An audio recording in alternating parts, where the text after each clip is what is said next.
it's not.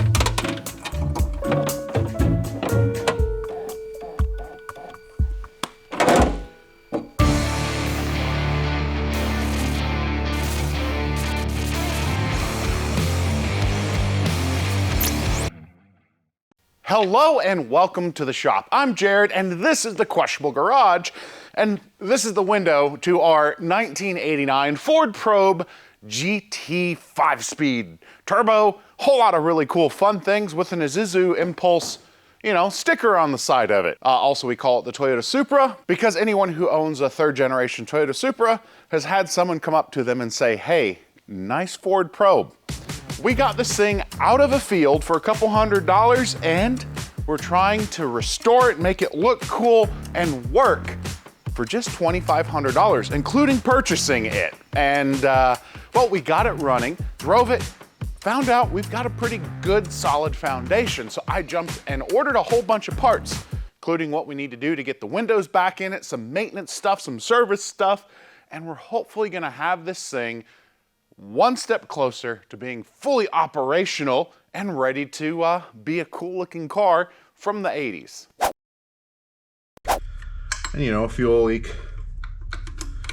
running straight down to your exhaust. It's not a good thing at all. Mechanics finger dexterity. We gotta be good with our fingertips. Just number of blind bolts and nuts we got to start and loosen, and we're not jumping right into the full timing belt set yet, mostly because I want to get it running safe enough, get the windows working, try to clean it up a little bit and do some small drives with the car. I really do try to avoid doing things 5, 6, 7, 8 times.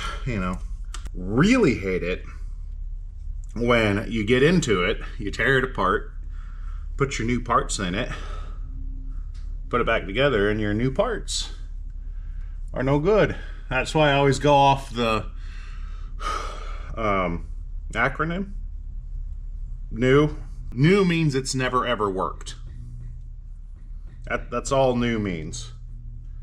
Don't ever, when you're diagnosing and working on something, just totally write off the possibility that a part could be bad because you just put it on.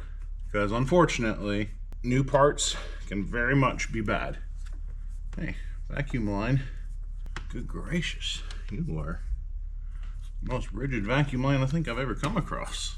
Now I hope it is definitely the O-ring and not somehow the actual injector body that's leaking. Because if we gotta buy injectors, that's gonna murder the budget. Come on, pop up. All right, let's see what I gotta do. You were rotting in the field. Now you're an internet celebrity. There we go. O-ring is deteriorating. Holy moly me. Remember how I said we were trying to not pull the intake manifold? Well, we ended up needing to pull the intake manifold, and in doing so, the intake gasket tore, although it looked like it's been torn for a really long time.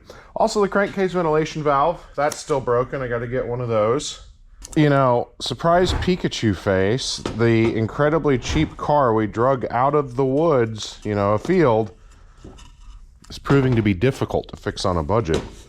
So you have a couple options when you're cleaning gaskets. Oh, this is supposed to be like a flexible paper.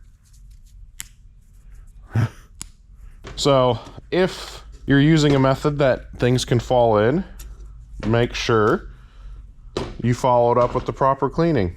Otherwise, you're gonna do a bunch of work for nothing, What's interesting is it has 2 ports on the top of the plenum, but only 1 on the bottom of the plenum. I don't know what that's about. Petrified gasket, there's chemical strippers that work pretty well for these. Sometimes you can torch them off. I scrape as much as I can, and then I've got a carbide scraper that I really like. It's one of those things though, you have to trust yourself. If you're someone who can get really aggressive and dig in deep, you risk ruining the aluminum if you go too crazy with the carbide scrapers. But if you can have a gentle hand, it does a really good job of cleaning things. Here in a little bit, landlord's gonna swing by with a bucket truck, and we are going to change out all 8 fixtures. Got new Hyperlite. Hyperlite reached out to me and they set the shop up with all new LED high bay lights. Some of you were commenting that it was a little dark in here. And while the fluorescence made, some light, these new LEDs are a better color tone. My favorite feature though is just how easy it was to install. We dropped the old fixtures, put the new fixtures up, and there's new light. So if you're looking to upgrade your home garage, link in the description, you can save some money and get your own Hyperlite high bay LEDs, or check their entire lighting catalog. Detailers, home shops, warehouses, you can find something with Hyperlite. They also make those like really cool detailing lights, but we know my feelings about detailing. Although you're gonna kind of be blown away. I've got a lot of body work this year. We got the Supra, we got the Sports Satellite, we're gonna have Honda Ralsei, we've got the drift car, the new Pro car. We got a lot of body work, and we've got major restoration. The Supra's not got a ton. It's got some minor body work and some trans tunnel fabrication. BMW is getting a major structure element replaced. The Sports Satellite, it doesn't need as much metal as I'm putting in it, but I want to make it perfect. Be right back. So these are my carbide scrapers that I've got. I've had them for quite a while, and the blade is still really good on them. I got these off the Matco truck from Daniel. Good friend. It's funny, I started as an apprentice mechanic and it had to be Snap-on. I fell into the marketing hype. And then I realized it was less about who made the tool, and it was about the tool guy that came around each week. Now, I'm old and salty, order stuff online. You can go to Harbor Freight. I know Harbor Freight still has that stigma from, 5, 6, 7 years ago, where, it was, I don't want to say hot garbage, but it definitely shouldn't have been in a pro shop. And that is not the case anymore. If you're still just kind of the mindset, it's no good, go give them a try. Pick you up some Quinn. You really want to get the good stuff. Get you some Icon. So if you use the carbide scraper, it's don't dig, don't use an angle, keep it as flat as possible. All right, well, you've seen enough cleaning. I've rambled enough. I'll meet you back under the hood. All right, let's see the best.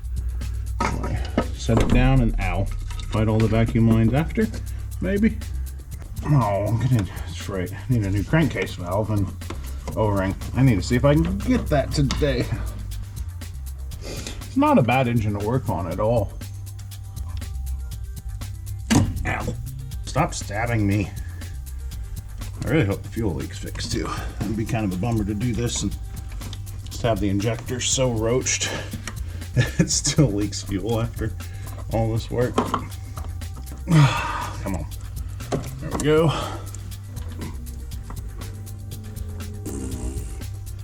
That's how I feel about that, guys. Just mouth raspberries.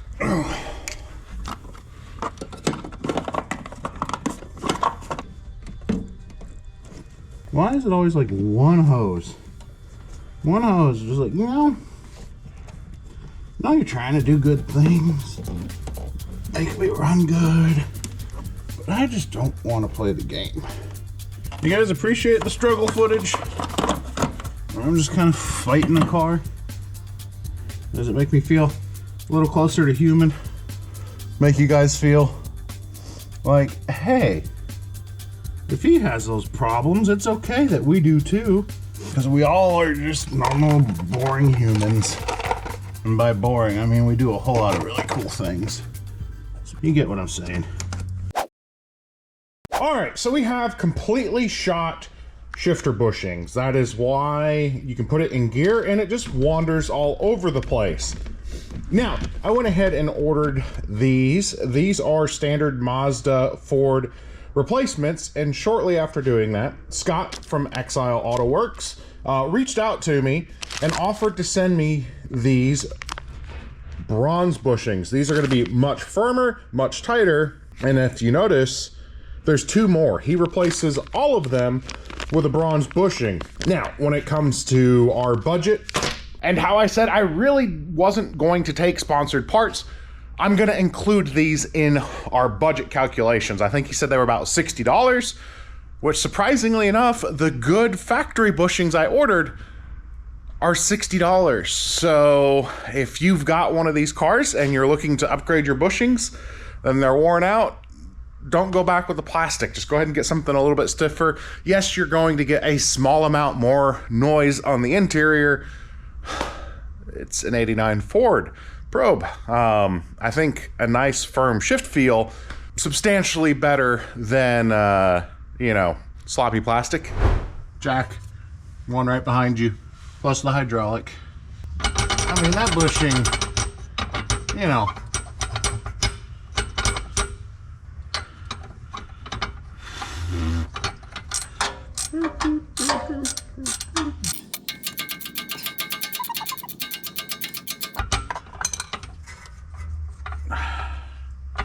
come on, not quite yet.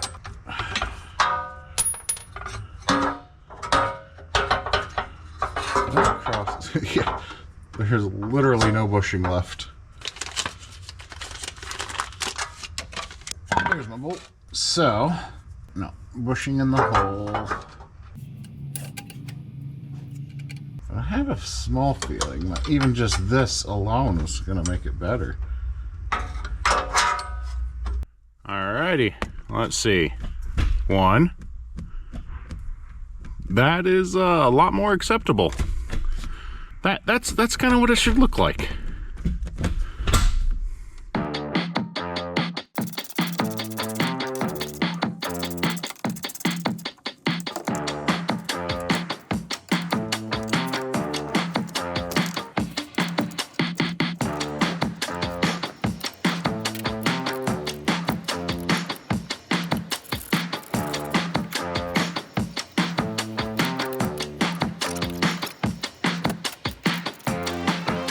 Since this car came from out of state, has to get a VIN inspection here in Georgia. Real nice sheriff came out, did it for me. And it's funny, he immediately thought it was the Isuzu Impulse because of the vinyls. Doing some digging, you guys are right. This is the Isuzu Impulse stickers on our Ford Probe for whatever reason. It kind of works, I dig it, but obviously definitely not right. What do you think? Do you think this one's shot? It's hard to tell. So I know most of the time you don't want to spend money on these shocks. I don't like spending money on them because they're sometimes really expensive, especially if you go dealer. If I remember, there's a website dedicated to literally only selling replacement struts and shocks for hoods and tailgates. If yours are failing, just, I know, it's not a go fast part or anything cool, replace them. You do not want it randomly dropping on you. That's not going to be a fun time. Hey, there we go. And then, boom, money.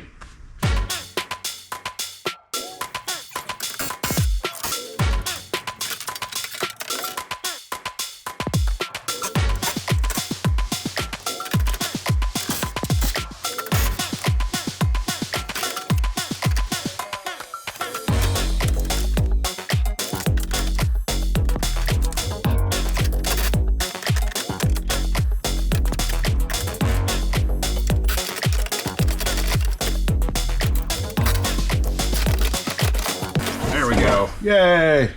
The reason we're starting on this side isn't a moment of weakness. I just ordered things online to try to save some money since, you know, the whole goal of this project is as cheap as possible. Yeah, they sent me 2 right side window regulators and then informed me, even though they made the mistake, I have to pay all the shipping to fix it. Which is kind of baloney, if you ask me. All right, so we've got our window tracks and everything down that we need to reuse. Now, if you notice on both passenger pieces, there's supposed to be a bushing. This is the remains of a factory bushing. It's okay, but starting to get very loose, which can bind up and break things. This is one of the new 3D printed parts already installed. This one was missing. 3 of the 4 bushings were broken. And these are what the pieces look like. Pretty much like factory, but you do have to stretch to get them on because that is a rivet. So we're gonna go over and show that where you can you preload this on one socket and then just push it down into position. And then once you get them together, you might have to clearance them a little sanding and filing because you want them snug, but not binding in these tracks. And this is pretty much perfect, where it kind of pops in a hair and goes up and down without any major effort. Because remember too, we're gonna be putting a little fresh grease in there. So that one fits pretty good. So these two live together. We'll get this one pressed on and then start fitting it into here and do the same on all that stuff. And then we will cut off that bushing and put it back together with the brand new one. So over to the little press. All right, so I've got a tapered socket, 6.5 millimeter, that we'll then press in, that stretches this. You want the taper so it doesn't bind too much. Small amount of lube. There are times that there is such thing as too much lube. You can use bench vise, hammers. Hydraulic press works great. I've got a really good one, but I figured you guys might be doing it this way, so let's do it the same way. Slowly work it in. And then it's just a matter of lining up your socket with your pin. You come in with your slightly bigger pin. I'm using a 17 millimeter and a 6.5. And just make sure seats all the way. Needs a little bit more of a pushing, not much. And then you'll need to go and kind of file and fit it a little bit, or you may not need to do any fitting at all. Maybe perfect. And again, you want it to kind of be a little snug to get in, but once it's in and square, it should move pretty easy. Now this is almost a little bit too tight. You can almost hear it in that it drags. Compare that to this one and just how much easier it's moving. So we're gonna get a file and just do a tiniest bit of filing around the edge. Well, alternatively, when your flat files aren't back where they belong, get some 180 grit.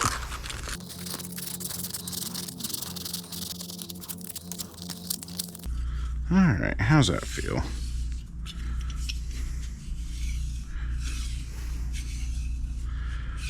Maybe just the tiniest bit more. There we go. You see how little that was, and now it's already with a little bit of the grease back in there. That is going to be pretty perfect. This style of window is kind of annoying because there's 1, 2, 3, 4, 8 points of adjustment. So this controls how much it pitches in and out, and I always start with how the old one was. It's not 100% every time gonna work, but it is a starting point. So instead of just, guessing the entire time, you're at least able to set up an educated guess. And educated guesses are better than blind guesses. Boop.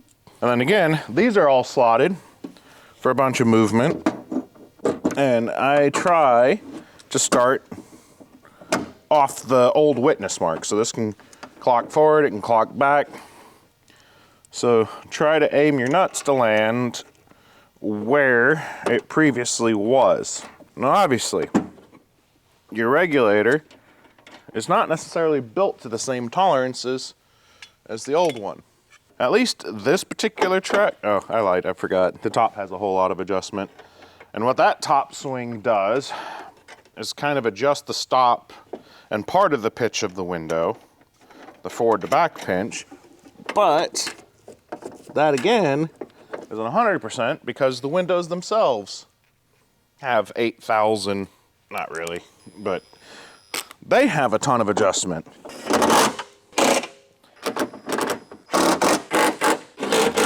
This roller's fitting well, considering it just fell out. All right, we got a key on, slide our regulator up to where we can get those nuts started. In case you're wondering, it doesn't work too good if you don't plug it in. Okay. This was indeed clicked in backwards. Nope, we can't stop at the chiming. Of course, all the glass hardware is going to come apart completely. This whole thing, when it's in position, can just slide around all over the place where it actually bolts in. So that's where you get massive amounts of adjustment. And there it goes. Now, this is where a couple extra set of hands really come in handy. Handy hands.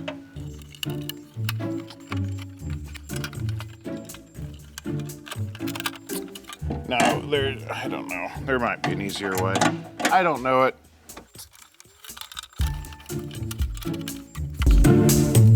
Come on. Sometimes cars are just doing good things for them and they just don't want to work with you.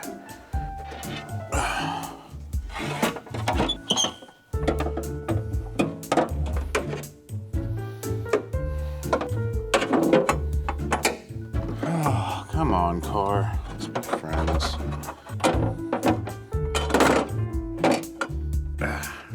I don't know why it's fighting so much, but I really hate cable regulators. I mean, they work, but they're always just such pains in the butt. But we'll make it happen. Somehow. Come on. It's like just out of reach of the fingertips. What just happened? It's not.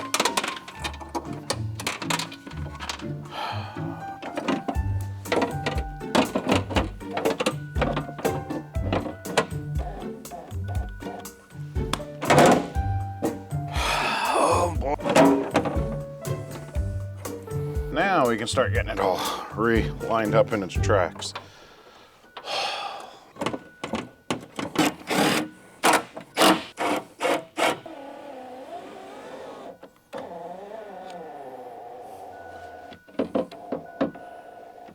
All right, I need to lube some things, but let's see how I do as far as window seal fitment. Look. Okay, it fought me way more to get to this point, but now that we're here, it's perfect. So it just needs to get tightened up. I need to get lube in the track. Oh. But like if you came up and it was pitched too far this direction, you loosen up a couple things, shift this up. It's just a lot of little fidgety. But this will keep it quiet, minimize water leaks, so we can get this thing outside and get it cleaned on the outside and get started on vacuuming out that interior.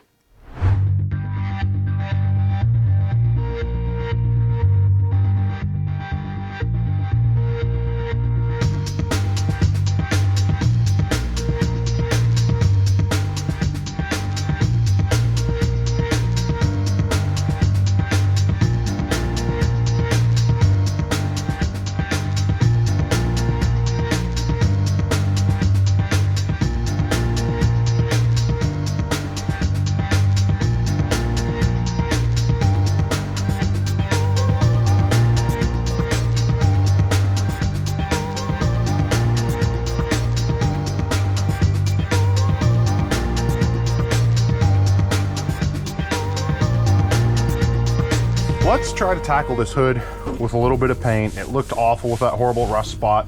So you saw in the time lapse, did a 180 grit, prep all wipe down, get the dust off of it. My favorite cheap color paint of choice, Magic brand. We get it from the Tractor Supply down here. Enough paint to paint a whole car for under 100 bucks. So I figured let's see what the glass black looks like, at least on the hood. I figured a painted hood and the rest of the car kind of cleaned up. It should be doing pretty good, right? Now, we'll probably have to sand and actually do body work. The transition here is still a little bit rough. Let's get it going.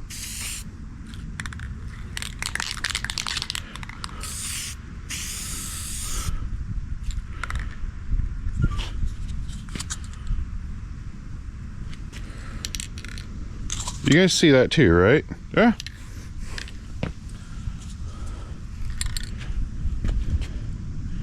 Cap indicates color of contents. It's not gloss black. I'm going with, that's the universe saying we're going battleship gray, maybe? I'm gonna paint the hood and see what it looks like, because that's the paint I have. I should have sanded a lot more aggressively. You still see all the little pits and stuff. Oh well. That is definitely old battleship gray. I wish Magic had turbo cans. You seen those Rust-Oleum turbo cans? It would be like done. And the reason Magic works so well, it's a good enamel. It's intended for farm implements. Does well over, you know, small bits of rust. And it's cheap. I'm not sure, you know, how a gray hood with the rest of the car is going to look now. I think gloss black with a bunch of sad black would have looked a little better. Nothing on this car goes right. I mean, I don't hate the color. It's just, you know, not what I was expecting.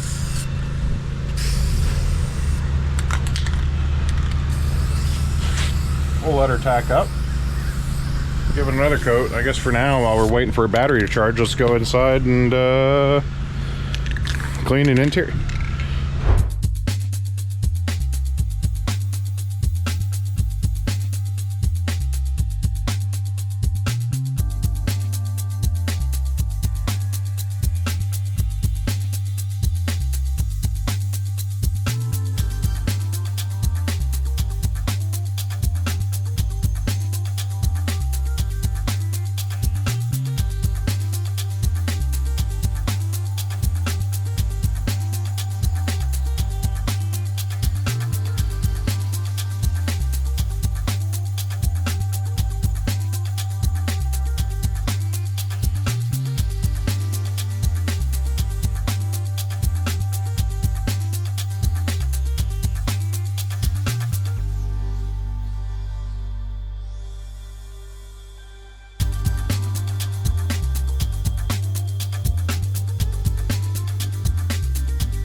All right, so we got the thing pressure washed and we've got our gloss black battleship gray hood bolted onto it.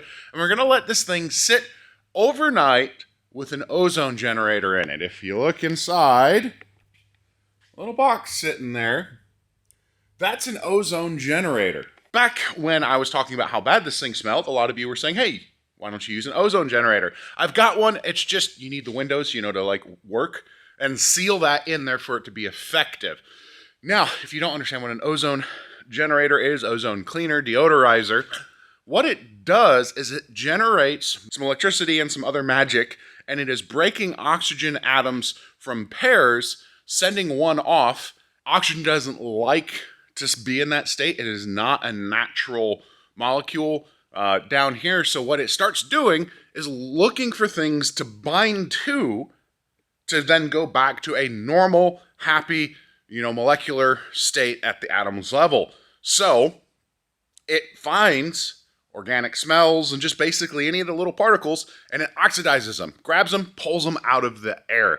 Next thing I'm going to do is we're going to open up the doors, the shop doors, everything, and have a fan, blow some fresh air into it, get that ozone outside and away from me, anything that's left, just so that way we don't reap any of the negative health benefits, and we're going to get the benefit of the car not stinking. Because something has happened with this whole project.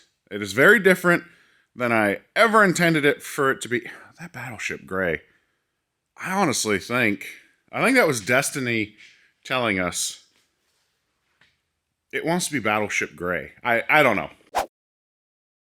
The whole project changed. It's something I wasn't planning or expecting, but we've got it going on, and it's happening today, and we're going to bring you along for that whole adventure and introduce the whole new scope of this project. And I think you guys are probably going to really like what we're going to do. It is time to introduce the new direction for Project Impulse, the probe, whatever you want to call it. And that direction just drove 12 hours to get here. Hello, this is Peyton. Hello, sir. Hi, I'm Peyton Butler. I will say the Ford Probe and MX-6 owners are like the most enthusiast, like active groups I've ever seen. And you posted a lot of pictures of a really, really pretty red LX probe. Yep. So can you tell me a little bit about that car? So it was actually my grandma's car. She bought it brand new from a dealership in Lincoln, Illinois, small little town. After that, she babied that thing. She wouldn't let people wear shoes in it. They weren't allowed to eat in it. She only drove it during the summer. It's parked in the garage in the winter. And then it was parked for about 2-3 years in the garage. All the brakes were locked up. The battery was dead. Needed a complete gut and detail. We went over there one day and I was kind of talking to her about it. And she's like, well, if you can get my garage door fixed, you can actually have the car. So we came back about 2 weeks later. We ended up getting the car running, got it out of the garage. For the next 2 years of my life, I just spent fixing the thing up, getting it ready for shows. And we ended up taking it to shows, and people were like, what is this car? And then about 2 years ago in the summer, I was driving it, being dumb, wasn't paying attention, rear-ended someone with it. After that, I was completely destroyed, didn't really know what I wanted to do with it. I sat there one day and I'm like, I gotta find a parts car and this thing's gonna keep its legacy going. Tore down the front end, re-welded on a new radiator support. I needed a new radiator, new hoses, new battery, new fuse box. And when I was taking that apart, noticed the wire harness was chopped in half. So I ended up taking the wire harness, had to rebuild that, get all that back together. Had issues painting it, so I ended up just going ahead and wrapping it. And I was almost done with the wrap, taking it on the first few test drives. It was amazing. So one night, I went to go pick up my girlfriend from work, and I locked my keys in my truck while it was running. Didn't have a spare key, so I'm like, okay, I don't want to take this probe because it's a show car. I want to get it done. I don't want to drive it. Ended up driving it, and we were the only two cars in the intersection. Pulled out in front of me, slammed on the brakes. It was too late, and the whole front end, I could just feel from the impact that it was not good. Got out and looked at it. The wheel, this front tire here was just shoved up against the body. The unibody was all twisted one way. So we took it to the collision center for them to do an estimate, and they said it's probably going to have to be totaled. So we're going through all that right now, and it's sad because I spent the 2 years, fixing it up. I've got tons of pictures of it. Daily, I was taking pictures of the thing with the progress. Yeah, I want to find cars forever homes. They are, don't drag something out and then just let it die again. And I was kind of conflicted. And I could carry on with the build, keep doing things with it, but I found someone that was in need of a probe. So the adventure is going to continue back in Illinois. You said you might start a channel and film a little bit of the progress and process. I'll see where it goes. But get it home. So we could spend a whole lot of time walking around the car. There's a couple videos on it. You've seen it. I still have, like I said, I got the door panels off because the first thing we were talking here, possibly swapping the interior, bare minimum. Yep. A very deep scrub. I've cleaned it a little bit. I've wiped it down a few times, but it spent a couple years in a field in Tennessee with the windows down. So that was... that was probably a scene. It was a thing. I've evicted all living mammals. So it should be pretty good. Maybe a respirator still the first couple times you're stripping it down. I love it. Honestly, when I saw it, I've never seen the pinstriping on this before with the Impulse on the bottom. When I was looking at the videos of it, I watched those videos. You can ask her. I've watched the videos probably 3 times over just looking at this thing, and I'm like, I'm just so excited to get down here and get working on it. Yeah. And then when he said he had a surprise and I saw the hood, and I'm like, that was the first thing I was going to do was get rid of that rust spot. Yeah. And it's already gone. So- Yeah, the rust spot was rough, and I'm like, you know what? Let's shine it up a little bit. Let's see how good the budget paint's going to work. And I don't know. I think I've never seen that color gray on one of these. It might be worth doing it. And this pinstripe, I've tried to see if it was a factory option. I can't find any evidence of that being stock. When I had the VIN inspection done for the title paperwork, the cop immediately was like, oh, it's an Impulse, thinking it was the Isuzu that a lot of people that really might be a factory Isuzu graphic that they just stuck on there. that they stuck on. I figured it was and a lady went in to buy an Impulse, and they were sold out, and a really crafty salesman sold her a top trim level Ford Probe instead. So we will get this thing fired up, get it loaded, because again, I know you've got a long drive. I've done many of these same things where you're driving 24 hours for a 5-minute stop. I figured before we send you off, let you drive it real quick, right? Yep. I mean, you're behind the wheel, so I'm not taking it back. It's yours now. It's mine now. The interior's a lot better. I wish the door was here, but at some point, this was fully optioned and had like everything. Every option, yep. Had the good radio. Good radio. The infinitely adjustable fan. These are actually super hard to find too, so if you find one of those, they're worth quite a bit of money. So hopefully it all works. Oil pressure gauge sometimes there, sometimes isn't. The tack sometimes works, sometimes is off on its own. Iffy. But, all right. There we go. Not too bad. Not too shabby. It does have the ride adjust suspension, but 2 of the shocks were leaking. 2 of them are leaking, guys. Yeah. It has a lot more go than my LX. It is amazing. Again, when I drove it, I was really surprised at how peppy it was. Yeah. You know, tires, they're not quite round anymore. You know, it's been sitting a while. For a little bit. It's got a little bit of a go to it compared to the stock regular 4-cylinder, because this one is the turbo model. Yeah, the 2.2 turbo, and then you've got the manual, which helps it a lot. It does. So, you haven't even gotten into the boost yet. Oh yeah. Like that's where you feel it right there. Give her some play. It's just so much fun. Like, yeah, so you should have a lot more power once we get that exhaust situation figured out a little bit. Peyton, good luck. Thank you very much, sir. Have fun with it. Title will be in the mail shortly. Like, I have such a love-hate relationship with this thing. Like I like it. It's cool. It reminds me of the Supra, but then it fought me every bit. I think I've got all the bad juju out, and it's ready for you to have a whole lot of fun with it.